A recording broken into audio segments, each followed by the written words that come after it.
After being welcomed by the government faction MPs including Prime Minister Dinesh Gunawardena upon his arrival to the parliamentary complex, the President presented the 2023 budget on Monday afternoon. The economic base created in 1977 is no longer relevant at present. It is broken, just like the closed economy that once functioned. So we have to think about the present. Be careful when someone that has caught the question by the tails says that they have the power to build the country. It is a lie when they say that they will put thieves and corrupt people in prison as soon as they come into power. It is a lie when they say that they will create a country free from corruption and waste. All these are essential for the development of a country. We must realize tomorrow, if not today, that the answer to the question of present-day Sri Lanka lies in a more complex and difficult range. These budget proposals are different from the traditional. We are used to reductions in prices of goods, salary increases, concessions, etc. through budget proposals. We like to see budget proposals that appear to be relief-oriented, even though it means indebtedness. We have lost our way by taking that popular route. Now we can no longer continue to go down such wrong paths. The President also elaborated on the budget targets. Our achievement will not be celebrated by falling into debt internationally. Therefore, this budget will lay a foundation that ensures our ability to stand on our own strength in creating a new economy. If we build the future through the foundation created by this budget, we will be able to enjoy a prosperous economic environment by the end of 2023. The economic benefits will flow throughout the country. The economic reforms we are introducing are not limited to those agreed upon with the International Monetary Fund. These proposed reforms by the International Monetary Fund are limited only to economic stabilization. Our envisaged reforms and recognitions are what the country has needed for a long time to build a new economy. This is a role that many governments have opted to ignore with popularity in mind. We will undertake an onerous duty for the country.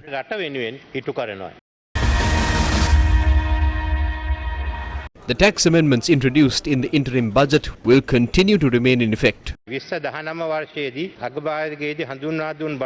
order to correct this position while correcting the tax cuts introduced in late 2019, the government presented revenue measures on 3 occasions, i.e. on the 30th of May 2022, the interim budget presented on the 30th of August 2022 and the Inland Revenue Bill presented in October 2022. The revenue proposals mainly included changes to the income tax and value-added tax while addressing tax policy gaps and rationalizing tax concessions. Committed implementation of these tax reforms will help increase revenue in 2023 and beyond, enabling to move away from costly monetary financing to cover government expenditure in the future.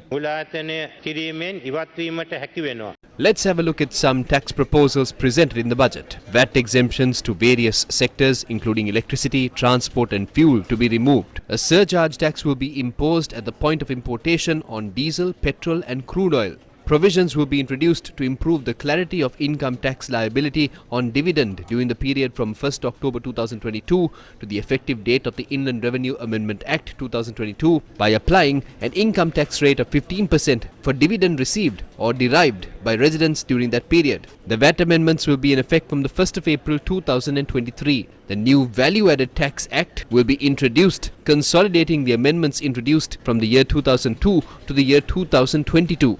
The definition bookmaker in Betting and Gaming Levy Act will be extended to include a person who receives or negotiates bets on all types of sports events, including online betting, and a licensing mechanism will also be introduced. A tax of 2 rupees per BD stick will also be introduced.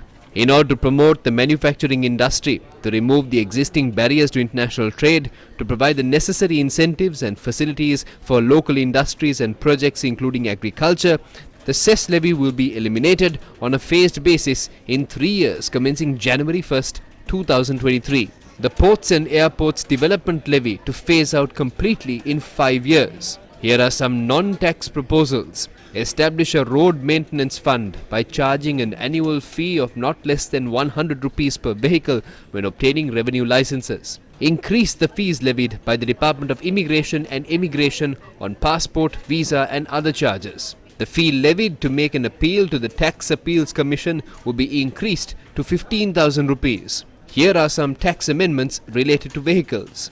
Vehicles which were assembled in or imported into Sri Lanka and remain unregistered as at November 12, 2021 can be registered in Sri Lanka. Any vehicle imported into Sri Lanka on or after May 22, 2020 but prior to 12th November 2021 and not removed from Sri Lanka customs due to restrictions and prohibitions can be released by subject to the payment of applicable taxes and fines. Social Security contribution levy will be waived only for organizations that assemble motor vehicles and add at least 25% local value and produce the required parts locally. Stop payee payments effective 1st January 2023 since such tax should not be an expenditure to the said state-owned enterprise. Remove port and airport development levy and social security levy for solar panels and inverters that are used to generate solar energy.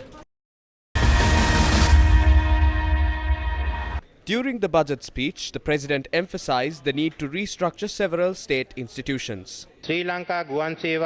Measures will be taken to restructure Sri Lankan Airlines, Sri Lanka Telecom, Hilton Colombo, Waters Edge and Sri Lanka Insurance Corporation along with its subsidiaries, the proceeds of which will be used to strengthen both the foreign exchange reserves of the country and the rupee. Allowances paid to beneficiaries of Samurdhi, elderly, differently abled and kidney patients' allowances will be extended for another 4 months. It will be a monthly allowance of 3,000 rupees for the coming 4 months. The 2,000 rupees doled out to citizens above the age of 70 will be increased to 3,000 rupees. Steps have been taken to reduce the allowance of 5,000 rupees doled out to citizens above the age of 100 to 2,500 rupees. The 5,000 rupee allowance given to physically challenged low-income earners and kidney patients has been reduced to 2,500 rupees. The 5,000 rupee allowance given to those who are affected by the economic crisis has been extended by a further 4 months. Following are some of the proposals regarding the state and private sectors. Steps taken to re-evaluate state sector service amounting to 1.45 million personnel. Armed Forces personnel allowed to willingly retire after 18 years of service. Steps taken to replace the outdated labour laws of the country with a single labour law that will benefit all parties. An insurance coverage to the private sector employees and allocate a certain amount from the employees' trust fund for the proposed health and insurance coverage. The possibilities of producing Triloka Vijayapatra or cannabis purely for the purpose of exports will be examined, for which an expert committee will also be established. 100 million rupees to establish a laboratory under the Excise Department to carry out tests related to alcohol products. Large portions of unutilized or unproductively used lands will be leased out on long-term basis to grow export crops. Further, a new law to facilitate the proposed agricultural land lease program will be presented. Power relating to the disposal of state lands to be moved to divisional secretaries. Amend the existing legal provisions and limit the fragmentation of coconut lands with less than 1 acre in extent. Allocate 2,000 million rupees in the year 2023 to reconstruct roads damaged by floods.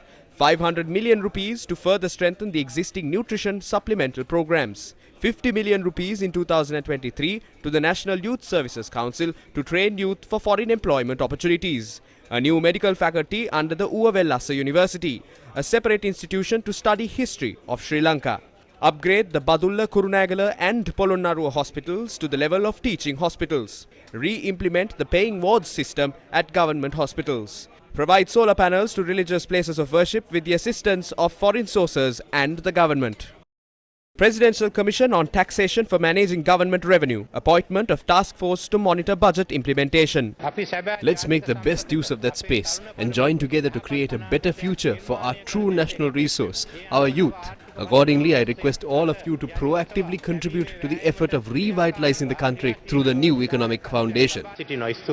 According to the 2023 budget, the total government revenue is 3,456 billion rupees. Total government expenditure, including debt servicing, stands at 7,879 billion rupees. The budget deficit is approximately 4,979 billion rupees.